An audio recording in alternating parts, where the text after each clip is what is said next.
호세아 10장 1절부터 15절 말씀 가지고 오늘 함께 은혜 나누겠습니다. 지난주 말씀은 그처럼 하나님과 세상을 음란하게 섞어 섬긴 자들을 멸하시고 열매도 없게 하시고 그 땅에서 쫓아내서 떠돌게 하신다는 내용이었습니다. 하나님께서 호세아를 통해서 그렇게 경고했는데 호세아에게 대들며 그런 예언을 하지 말라고 했는데 하나님께서는 그런 자들을 아무런 열매도 없이 멸망하게 하신다는 것이었습니다. 뿐만 아니라 열매 없는 나무를 도끼로 찍어버린다고 했습니다. 오늘 말씀도 열매 없는 나무의 비유가 계속 이어집니다. 이스라엘은 잎만 무성한 포도나무와 같다는 겁니다. 하나님을 제일로 섬기는 척하지만 우상과 이웃나라의 힘들을 의지한다는 것입니다. 그런 이스라엘을 하나님께서 다 쓸어버린다는 것입니다. 또 하나님께서는 하나님의 공의의 말씀으로 씨를 뿌리고 한결같은 사랑을 거두기를 원하셨는데 악을 심고 죄를 거두어 거짓 열매를 먹었다고 합니다. 그래서 그들을 멸한다는 것입니다. 이 말씀을 통해서 우리는 어떻게 하면 하나님 기뻐 맺으시는 하시는 열매를 맺을지 생각해 보도록 하겠습니다. 1절부터 8절은 거짓된 경건으로 사는 자들을 멸하신다는 내용이 나옵니다. 1절은 이스라엘을 포도원으로 비유합니다. 이스라엘을 포도원으로 비유한 것은 이사야 5장 1절에서 7절에서도 똑같이 나옵니다. 하나님께서 좋은 포도 맺히기를 기다리셨는데 들포도가 맺혔다고 탄식하는 내용입니다. 오늘 말씀에서도 이스라엘은 무성한 포도나무라고 했습니다. 그런데 여기서 무성하다는 말은 본래 쓰레기가 된다는 뜻입니다. 그래서 이사야 19장 3절에서는 쇠약할 것이라고 했고요. 24장에서는 1절과 3절에서는 땅은 공허하게 된다는 말로 번역한 말입니다. 예레미야 19장 7절과 51장 2절에서는 텅 비게 된다는 뜻입니다. 어떻게 이렇게 다를 수 있습니까? 여기 보면은 무성하다는 말과 쇠약하고 텅 비게 된다는 말이 어떻게 같습니까? 대부분의 영어 번역들은요, 럭셔리언트라고 했는데 이사야나 예레미야는 쓰레기가 되고 텅 비게 된다는 뜻으로 쓰였습니다. 이것은 이런 뜻입니다.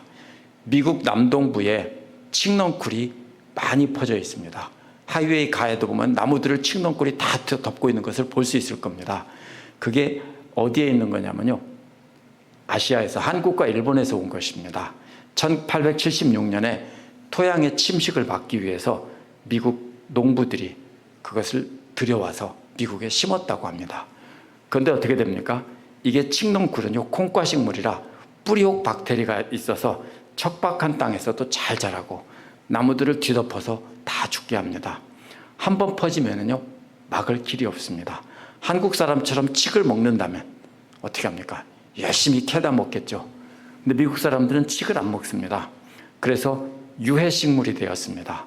어떻게 됩니까? 잎사귀는 파랗고 온 세상을 다 뒤덮지만 실제로는 그 안에는 먹을 것이 없다라는 것이 이 말씀 10장 1절에 나온 이 말씀의 무성하다는 말의 의미입니다. 그래서 열매를 많이 맺을수록 제단을 더 많이 만들고 그 땅이 번영할수록 기둥들을 더 좋게 만든다는 겁니다. 이게 뭡니까? 아무 쓸모없다는 겁니다. 잎만 무성하지 온 땅을 뒤덮지 먹을 수 있는 열매가 열리지 않는다는 겁니다. 열매가 많이 열리고 번영하면 하나님께 영광을 돌려야 되는데 이들은 우상의 제단을 많이 만들고 우상을 숭배하는 기둥들을 더 좋게 만든다는 겁니다. 마치 칡넝쿨이 산을 다 뒤덮어서 보기에는 파란 것 같지만 나무들은 다 죽어있는 것과도 마찬가지입니다. 하나님께서 그 백성들을 통해 찬양받으시고 이스라엘을 통해 온 세계가 찬양하게 하려고 했는데 쓸모없이 땅만 버리게 되었다는 겁니다. 그래서 우리가 이것을 잘 봐야 됩니다. 나무가 열매 맺는 나무들이 많이 있습니다. 근데 칡넝쿨이 다 감싸고 있으면 마치 나무들이 잘 자라고 있는 것처럼 착각할 수 있습니다. 그러나 그것은 가짜라는 겁니다. 겉으로만 무성하다는 뜻입니다. 이게 첫 번째 1절에 나온 비유입니다. 2절에서는 두 마음을 품었다는 말이 원어에서는 그들의 심장이 둘로 나뉘었다라는 뜻입니다. 심장이란 생각과 지식이 자리 잡는 곳이기 때문에 생각이 둘로 나뉘었다는 것입니다. 그래서 1절에 모양만 무성한 포도넝쿨과 연결해서 이해해야 됩니다. 겉보기에는 무성한 포도덩굴 같습니다. 훌륭한 하나님의 백성처럼 잎사귀도 파랗고 아주 커다랗게 잘 자라고 있습니다. 율법을 잘 지키고 하나님께 예배를 열심히 드리며 삽니다. 이것이 그들의 한쪽 심장입니다. 그러나 그들의 다른 쪽 심장은 우상을 사랑하고 우상을 섬기는 생각이 자리 잡고 있다는 것입니다. 겉으로는 무성한 포도나무 같지만 마음속으로는 우상으로 뒤덮여 있는 모습입니다. 마치 말로는 남편을 사랑하고 현모양처인 것처럼 행동하지만 마음 안에는 딴 남자가 들어있는 것과도 같습니다. 만약 남편이 출장 가거나 어디 멀리로 출타하면 정부를 불러들여 잠자리를 하는 여인의 모습과도 같습니다. 이스라엘이 그렇다는 겁니다. 그렇게 간음하는 여인과도 같기에 반드시 벌을 받을 것이라고 한 것입니다. 하나님께서 그 제단을 깨뜨리고 그들의 주상을 파괴하신다는 겁니다. 3절에 보면 원어에서 이스라엘 백성들이 말하기는 우리는 왕이 없다, 이 말이 먼저 나옵니다.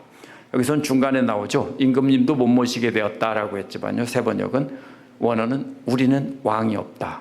바로 이어서 원어에 뭐가 나오냐면요, 왜냐하면 우리는 여호와를 두려워하지 않기 때문이다 라는 겁니다. 두려워하지 않는 왕은 왕이 아니죠.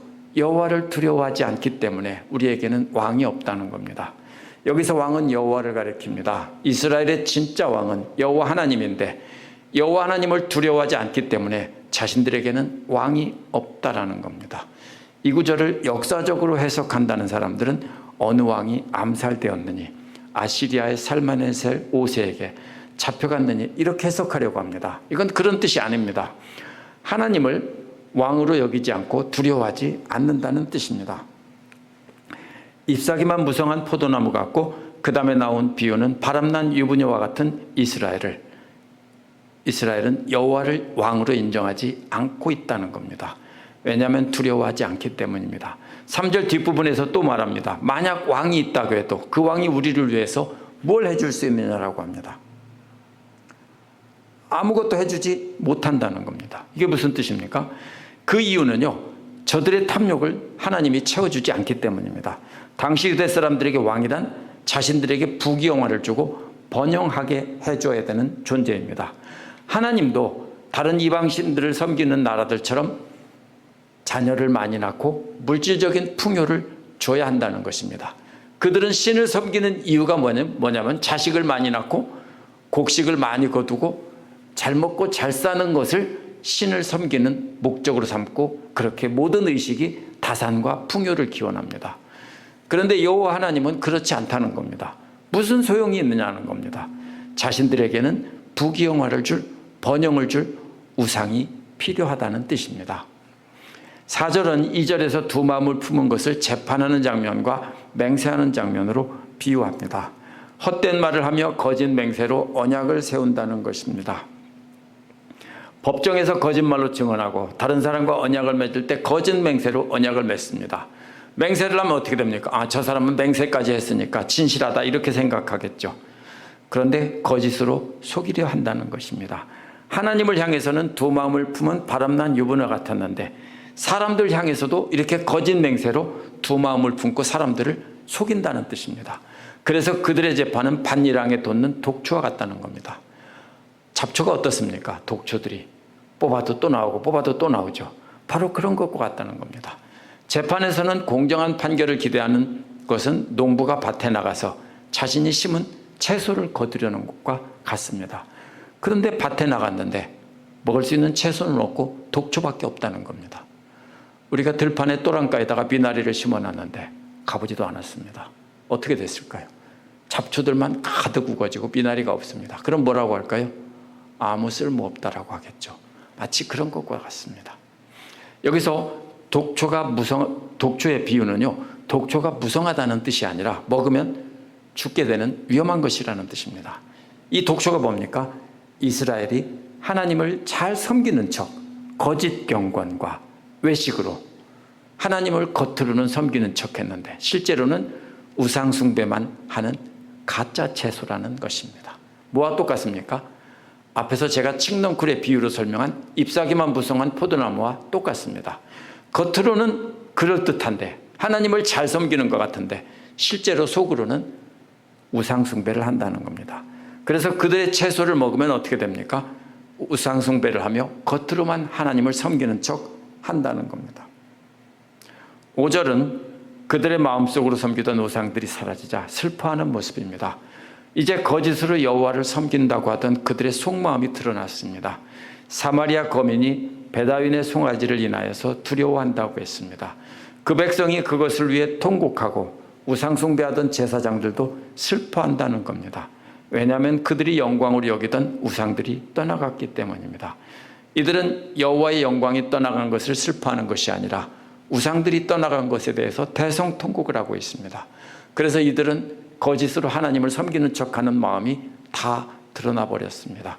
위기 때문에 사람의 마음이 드러나는 거죠. 그래서 이들은 우상이 떠나고 모든 것이 다 망하게 되자 그들은 대성통곡하고 있습니다.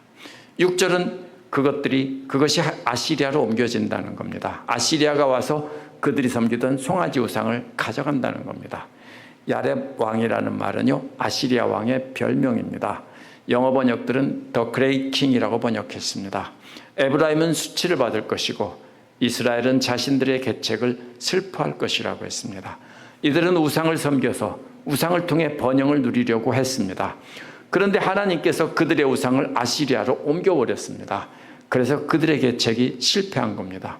그래서 수치를 받는 것이고 자신들의 계책을 슬퍼하는 것입니다. 그러나 이 말은 이스라엘이 회개를 했다는 뜻이 절대로 아닙니다. 이어서 보면은 문제는 이스라엘이 의지하던 우상만이 사라진 것이 아닙니다. 7절에 보면 이렇게 되어 있습니다. 사마리아가 멸망했는데요, 왕은 물 위에 떠내려가는 나무 토막 같다라고 했습니다. 막대기가 어떻게 됩니까? 둥둥 떠내려가죠. 이게 무슨 뜻입니까? 이게 두 가지로 번역이 됩니다. 하나는 물 위에 떠내려가는 거품이라고 번역된 게 있습니다. 킹 제임스 버전과 ASV 같은 경우에는 그렇게 되어 있는데요. 이게 라틴 벌게의 지역을 따라 거품으로 번역했습니다. 거품도 그렇듯하죠. 떠내려가다가 흩어져 버리는 거죠. 근데 대다수의 영어 번역들과 다수의 성경 해석자들은 나무에서 떨어져 나간 나무 껍질이나 나무 가지로 이해를 합니다. 해석을 합니다. 왕권을 나타내는 막대기가 떠내려가는 모습으로 우리가 이해할 수 있습니다. 왕은 땅에 견고하게 뿌리를 내리고 있는 나무와 같습니다. 그래서 백성들을 열매를 주고 살게 해주고 그늘에서 쉬게 해줘야 되는 거죠. 그런데 사마리아 왕은 물에 둥둥 떠내려가는 막대기처럼 아무 힘도 없이 떠내려가기만 한다는 것입니다. 그래서 8절은 왕뿐 아니라 야웬의 산당도 파괴되어 가시와 찔레가 그 단에서 난다고 했습니다. 야웬은 사악함이라는 뜻인데요, 전에는 베델로 부르던 곳을 4장 15절에서는 벳아웬이라고 했고 또 5장 8절에서도 벳아웬이라고 했습니다. 벳은 아들이라는 뜻이고요, 아웬 결국 아웬의 아들이라는 뜻인데 사악함의 아들로 부르던 곳입니다. 원래는 벳엘입니다. 뭡니까? 하나님의 집이라는 뜻입니다. 그런데 그곳이 바로 사악함의 아들이 된 것입니다. 9장 6절에서 그들의 장막 안에 가시덩굴이 퍼진다는 것과 같은 그림입니다. 이제 산당에도 그렇게 가시와 찔레로 뒤덮이게 된다는 겁니다. 그때 고통이 얼마나 큰지 산 보고 자신들을 덮으라고 하고 언덕들 보고 자신들이 위해 무너지라고 한다는 겁니다. 지진이 일어나서 자기들을 차라리 빨리 확 묻어달라는 겁니다. 길게 고통받지 않도록. 두 마음을 품고 겉으로는 하나님을 잘 섬기는 척하면서 속으로 우상을 섬기며 우상을 통해 번영과 부귀영화를 누리려고 했던 이스라엘을 심판하신다는 겁니다. 하나님께서 그들의 속마음을 드러내시고 그들이 섬기던 우상에서 시작해서 그들이 섬기던 왕과 그들의 우상과 산당까지 다 파괴하고 마지막에는 남은 백성들도 큰 고통을 당하게 하신다는 겁니다. 그 고통이 얼마나 큰지 빨리 지진이 나서 확 우리를 묻어주십시오 라고 한다는 겁니다. 9절에서 15절은요, 악을 심고 죄악을 거두어 먹는 자들이 멸망을 한다는 것입니다. 9절에 보면 전쟁의 그림으로 이스라엘의 죄악을 설명합니다. 여기에 보면 기브아라는 땅이 나오죠. 기브아는요 5장 8절에서 전쟁의 장소로 나옵니다. 그런데 9장 9절에서는 사사기 19장 20장을 배경으로 심히 부패하다고 한 것입니다. 베냐민 사람들이 어떤 사람의 첩을 강간해서 죽게 한 곳이 기브아입니다. 그 사건으로 인해서 이스라엘 모든 지파들이 베냐민 지파와 전쟁이 벌어졌습니다. 성경 통독할 때 읽으셨겠죠. 오늘 말씀 9절 10절의 기브아 시대 범죄는 바로 이 사건을 말하는 것입니다. 그런데 사울의 기브아는 요새였다는 것이 고고학적으로 밝혀졌습니다. 뭡니까? 적이 함부로 쳐들어올 수 없는 천연적인 요새라는 겁니다. 그래서 기브아를 상징으로 사용해서 이스라엘이 하나님 대신에 자신들의 군사력을 의지한 것을 지적한 것입니다. 그래서 기브아는 하나님 대신 군사력을 의지한 것입니다. 또 원어에서 9절 끝에 나오는 죄 짓는 자라는 말은요, 10절에 붙여서 해석하는 것이 자연스럽습니다. 개역은 흉악한 족속이라고 번역했는데 원어는 범죄한 자손들이라는 뜻입니다. 그래서 영어의 어떤 번역에 보면은 10절에 붙여서 번역한 것이 있습니다. 그래서 보면은 이것은 10절에 붙여서 이해해야 되는데요. 이런 뜻입니다. 그러면 9절 뒷부분에 전쟁이 어찌해서 기브아에서 일어나지 않겠느냐는 질문보다 훨씬 의미가 분명해집니다. 호세아 시대에도 이스라엘 백성들은 기브아의 전쟁 때나 사울 때와 같이 성벽과 무기들을 의지하고 그것들을 통해서 안전을 얻을 수 있다라고 했습니다. 그들은 하나님 대신 기브아를 의지했다는 겁니다. 당시 이스라엘 사람들은 기브아에서는 전쟁이 일어나지 않고 기브아는 적들이 쳐들어올 수 없다라고 확신하고 있었습니다. 그런데 하나님께서는 그러한 생각을 꺾는다는 겁니다. 그래서 10절에서 이 백성들을 쳐서 벌하겠다는 것입니다. 이방 나라들도 나와 함께 와서 이 백성을 친다고 했습니다. 나 주를 떠나고 우상을 섬긴 이 두 가지 죄를 벌하겠다고 했습니다. 두 가지 죄가 뭡니까? 바로 하나님 대신 동맹국들을 의지하고 그들의 군사력을 의지해서 살려고 했다는 것입니다. 이웃 나라들의 우상을 의지하는 거나 그들의 군대를 의지하는 거나 모두 다 하나님을 배반하고 간음한 것과 같은 우상 숭배입니다. 두 가지 죄라는 말은요, 원어에서 두 가지 죄로 묶였다는 뜻입니다. 스스로 죄를 지어서 얽어맸다는 뜻입니다. 그래서 10절에서도 이 뒷부분에서 보면 이 두 가지 죄로 스스로 얽어맸다는 말을 11절에서는 멍에를 맨 암소의 그림과 연결시킵니다. 멍에를 맨 암소도 역시 얽어맨 거거든요. 그래서 에브라임은 길들인 암소 같아서 곡식 밟기를 좋아한다는 겁니다. 곡식을 탈곡하는 썰매를 끄는 것을 좋아한다는 뜻입니다. 이게 뭡니까? 이것은 무겁지 않습니다. 땅을 가는 것보다 훨씬 쉬운 일입니다. 어떻게 합니까? 넓은 마당에다가 곡식을 펴놓고 썰매를 놓고 소에다 매달고 어떻게 됩니까? 사람이 거기 탄 다음에 소가 끌고 다니게만 합니다. 그러면 땅 파는 것보다 훨씬 가볍게 잘 미끄러져 나면서 곡식을 떠는 것입니다.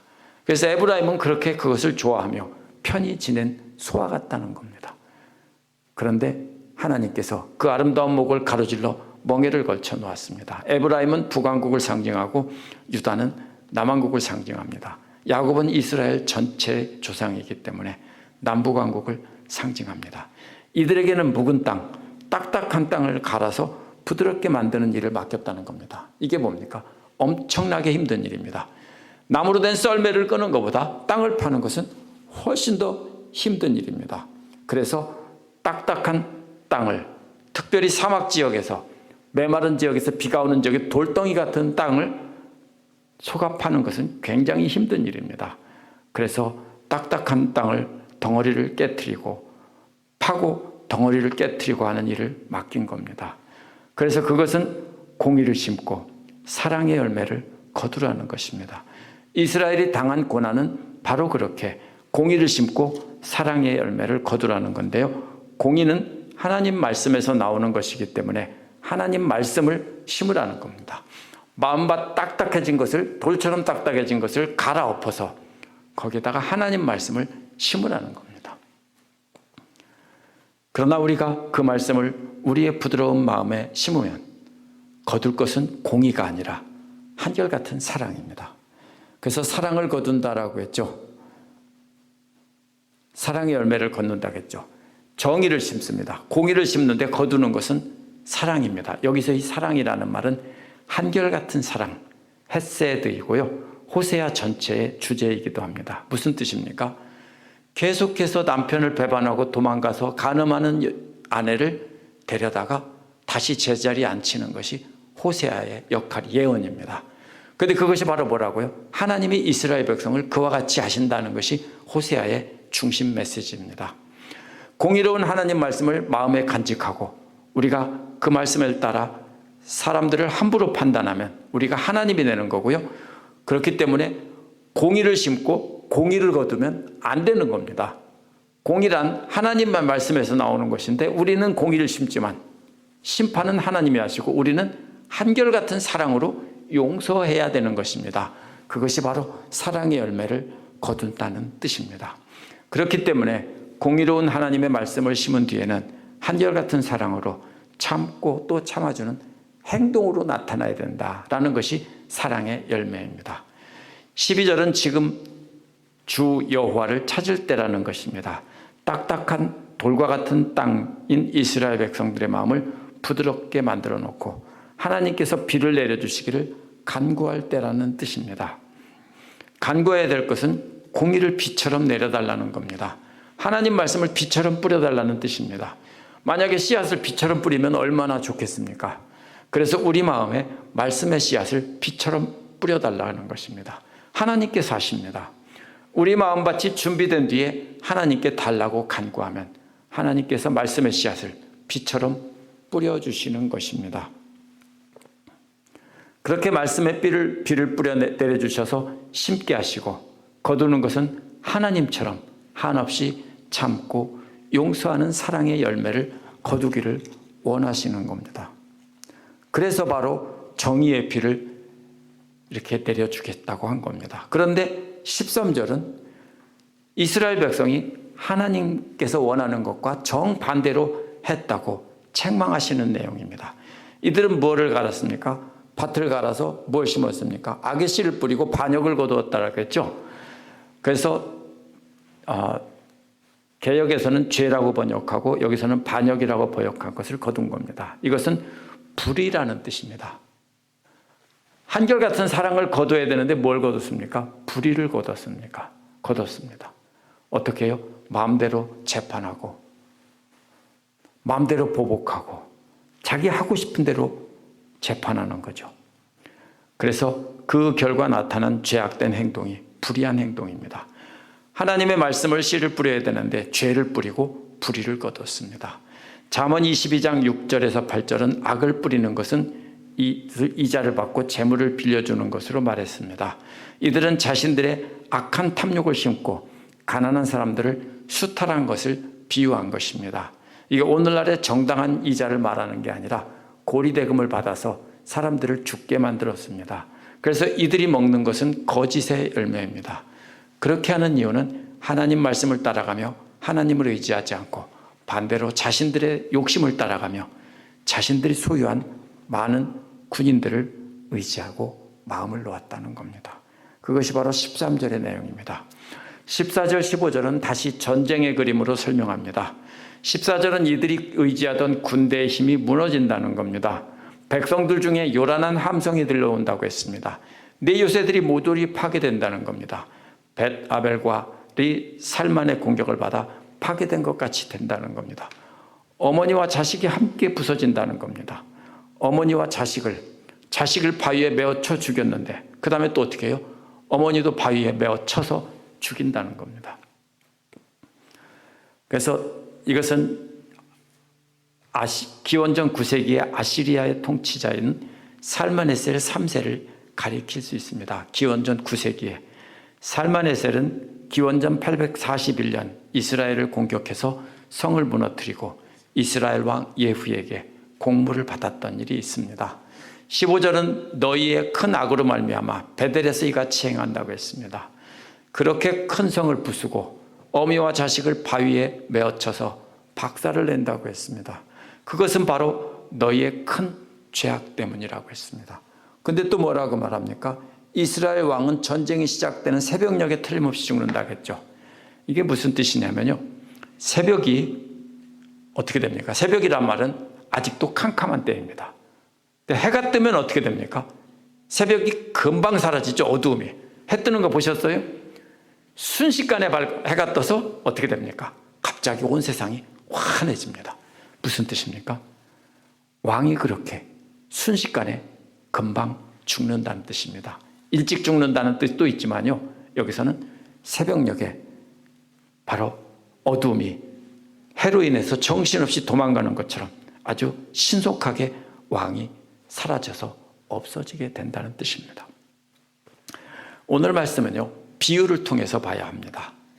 호세아 시대의 이스라엘 죄악은 입만 무성하고 열매가 없었다는 것입니다. 하나님을 잘 섬기는 척했지만 사실 우상과 이방 나라의 힘을 의지하던 우상 숭배자들이라는 겁니다. 한 걸음 더 나가서 이스라엘의 불의한 행위는 독초와 같다고 했습니다. 아름다운 채소를 거두어야 되는데 독초와 같아서 그 가르침을 먹으면 다 죽게 되는 겁니다. 그때만 그랬습니까? 예수님의 시대도 그랬고 구약 성경을 보면 항상 정의의 의로운 선지자들은 잡아 죽이고 거짓 선지자들은 박수 쳐줬죠. 근데 그 독초를 먹었을 때 사람들이 다 죽었다는 것입니다. 이게 바로 뭡니까? 거짓된 외형적인 거룩만 갖고 있고 성령의 9가지 열매를 맺지 못하고 원수까지도 사랑하는 그 하나님의 한결같은 사랑을 열매를 거두지 못하면 하나님께서 다 쓸어버리신다는 경고입니다. 하나님께서 우리 마음밭을 갈아서 부드럽게 하신 이유는 씨를 뿌리고 열매를 거두려는 것이라고 했습니다. 그래서 만약에 씨를 뿌리고 이웃을 사랑하고 용서하는 사랑의 열매를 거두지 못한다면 우리도 역시 똑같은 모습입니다. 이러한 비유를 통해서 우리가 경고를 새기고 마음에 심어야 되는 것은 하나님의 말씀입니다. 거두어야 되는 것은 거룩이 아니라 거룩한 척이 아닙니다. 의로움이 아닙니다. 우리가 말씀으로 남을 심판하라는 뜻이 아닙니다. 우리가 잘못 알면 처음에는 하나님 말씀을 알면 알수록 어떻게 합니까? 그 말씀을 기준으로 남을 심판하고 정죄하기 쉽습니다. 그러나 우리가 심어야 되는 것은 공의이지만 거둬야 되는 것은 한결같은 사랑입니다. 바로 하나님께서 구약시대에 이스라엘에게 보여주신 것이 한결같은 사랑이고 예수 그리스도께서 오셔서 원수까지 사랑하고 용서하신 그 사랑입니다. 죽도록 시우는 사람들이 아무리 말해도 듣지 않고 고집스럽게 행해도 계속 사랑하라는 겁니다. 그것이 우리가 거두어야 될 열매입니다. 기도하겠습니다.